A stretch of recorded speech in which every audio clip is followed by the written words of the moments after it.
ওম শ্রী পরমাত্মনে নমঃ।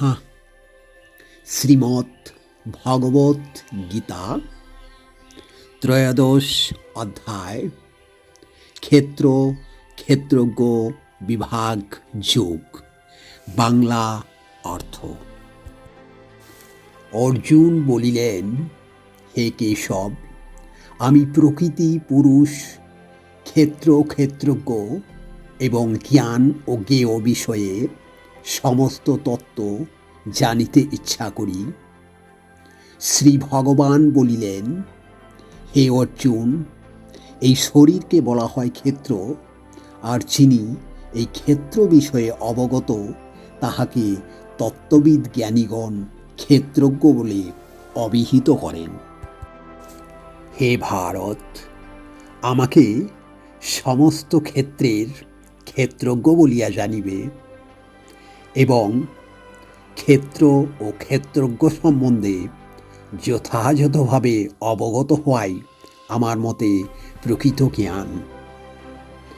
সেই ক্ষেত্র কি এবং কেমন, তাহা কিরূপ বিকার বিশিষ্ট, কি কারণে ইহা হয় এবং সেই ক্ষেত্রজ্ঞ কেমন, তাহার কিরূপ প্রভাব, এই সমস্ত আমার কাছে সংক্ষেপে শ্রবণ করো। এই ক্ষেত্র ও ক্ষেত্রজ্ঞের জ্ঞান ঋষিগণ বৈদিক শাস্ত্রে বর্ণনা করিয়াছেন। বেদান্ত সূত্রে তাহা বিশেষভাবে যুক্তিযুক্ত সিদ্ধান্ত সহকারে বর্ণনা করা হইয়াছে।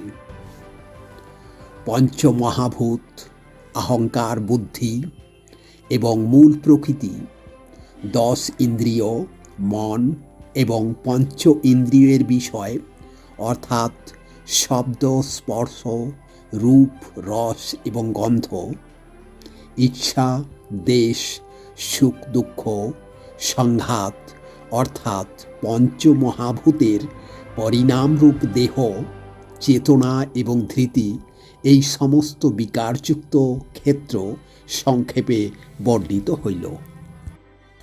নিজের মধ্যে শ্রেষ্ঠত্বের অভিমান না থাকা, অদাম্ভিকতা, অহিংসা, ক্ষমা, সরলতা, গুরুসেবা, শৌচ, স্থৈর্য, আত্মসংযম, ইন্দ্রিয় বিষয়ে বৈরাগ্য, অহংকার শূন্যতা, জন্ম মৃত্যু, জরা ব্যাধি, দুঃখ প্রভৃতির দোষ দর্শন, স্ত্রী পুত্র, গৃহ ও ধনাদিতে আসক্তি শূন্যতা, মমত্বশূন্য এবং প্রিয় অপ্রিয় প্রাপ্তিতে সর্বদা চিত্তের সমভাব, আমার প্রতি অনন্য ও অব্যভিচারিণী ভক্তি, নির্জন বাস ও পবিত্র স্থানে থাকার স্বভাব ও বিষয়াসক্ত ব্যক্তির সংসর্গ ত্যাগ, আধ্যাত্ম জ্ঞানে নিত্য স্থিতি, তত্ত্বজ্ঞানের অর্থরূপে একমাত্র পরমেশ্বরকে সর্বত্র দর্শন, এইগুলি হইল জ্ঞান। ইহার বিপরীত যাহা কিছু সমস্তই অজ্ঞান। আমি এখন তোমাকে জ্ঞানের বিষয় সম্বন্ধে বলিব, যাহা জানিয়া তুমি অমৃতত্ব লাভ করিবে। সেই জ্ঞেয় বস্তু অনাদি এবং আমার আশ্রিত। সেই অনাদি পরম ব্রহ্ম সৎ নয়, আবার অসৎ নয়। সেই পরমাত্মার সর্বত্র হস্ত ও পদ, চক্ষু ও মস্তক, মুখ ও কান, কারণ তিনি সমগ্র জগৎকে ব্যপ্ত করিয়া বিরাজিত আছেন। সেই পরমাত্মা সমস্ত ইন্দ্রিয়ের প্রকাশক, তথাপি তিনি সমস্ত ইন্দ্রিয় বিবর্জিত এবং অনাসক্ত হইয়াও সকলের ধারক ও পোষক, নির্গুণ হইয়াও সমস্ত গুণের ঈশ্বর। তিনি চর অচর, সর্বভূতের অন্তরে ও বাহিরে এবং স্থাবর ও জঙ্গম দেহসমূহে বিরাজিত। অতি সূক্ষ্ম বলিয়া অবিজ্ঞেয়, তিনি জ্ঞানীর অতি নিকটে এবং অজ্ঞানীর অত্যন্ত দূরে। পরমাত্মাকে যদিও সমস্ত ভূতে বিভক্ত রূপে বোধ হয়, কিন্তু তিনি অবিভক্ত।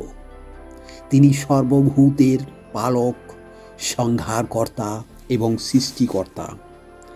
তিনি সমস্ত জ্যোতিষ্কের পরম জ্যোতি, অজ্ঞানের অতীত এবং অব্যক্ত স্বরূপ।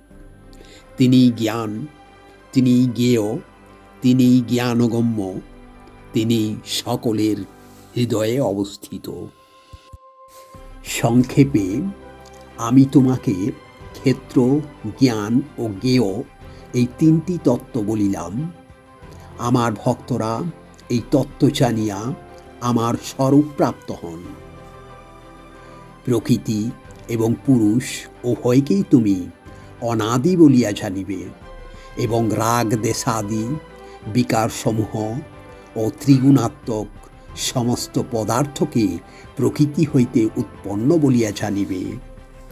প্রকৃতি সমস্ত কার্য এবং কারণের হেতু এবং জীব এই জড়জগতে সমস্ত সুখ ও দুঃখ সমূহের উপলব্ধির কারণ। প্রকৃতিতে স্থিত হইয়াই মানুষ প্রকৃতিজাত ত্রিগুণাত্মক পদার্থ ভোগ করে এবং এই গুণসমূহের সংসর্গের জন্যই এই জীবাত্মাকে সৎ ও অসৎ যোনিতে জন্মগ্রহণ করিতে হয়। তথাপি এই শরীরে আর একজন পরম ভক্তা রয়েছেন, যিনি পরমেশ্বর। তিনি সকলের সমস্ত কর্মের সাক্ষী এবং অনুমোদনকর্তা। তাহাকে বলা হয় পরমাত্মা। যিনি এইভাবে জীব, জড়া প্রকৃতি এবং প্রকৃতির গুণের প্রভাব অবগত হন, তিনি জড়জগতে বর্তমান হয়েও পুনঃ পুনঃ জন্মগ্রহণ করেন না, অর্থাৎ পরম ধাম প্রাপ্ত হন।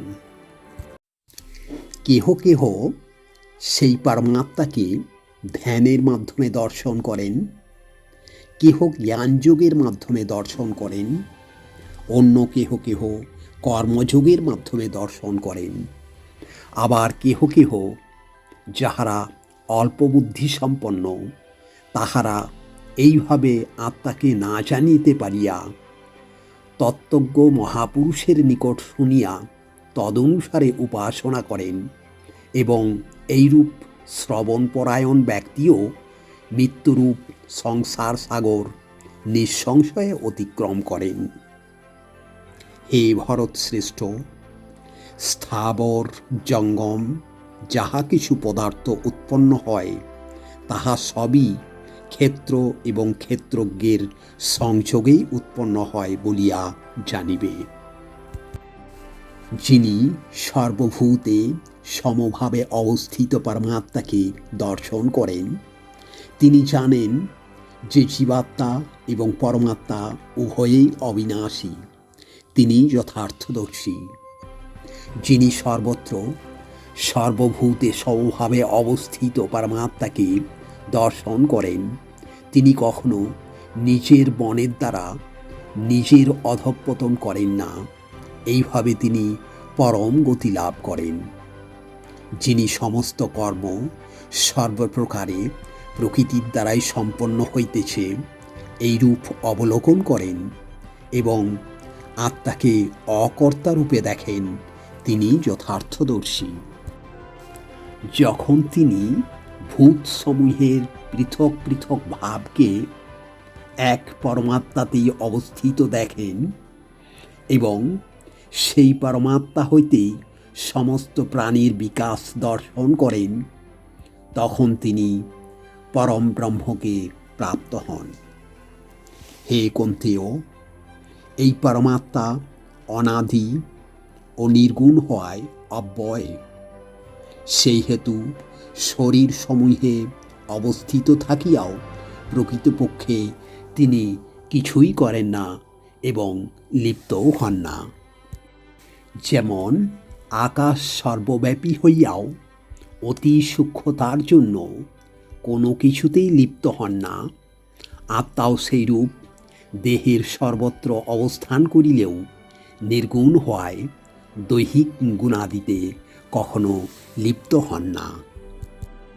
হে ভারত, যেমন একমাত্র সূর্য সমস্ত ব্রহ্মাণ্ডকে প্রকাশিত করেন, তেমনি এক আত্মা সমস্ত ক্ষেত্রকে প্রকাশিত করেন।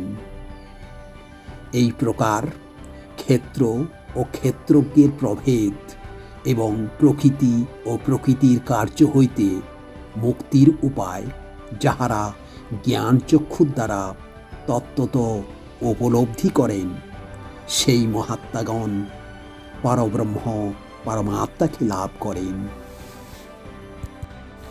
ওম তৎসৎ ইতি শ্রীমদ্ ভগবত গীতারূপী উপনিষদ এবং ব্রহ্মবিদ্যা তথা যোগশাস্ত্র বিষয়ক শ্রীকৃষ্ণ অর্জুনের সংবাদে ক্ষেত্র ক্ষেত্রজ্ঞ বিভাগ যোগ নামক ত্রয়োদশ অধ্যায়।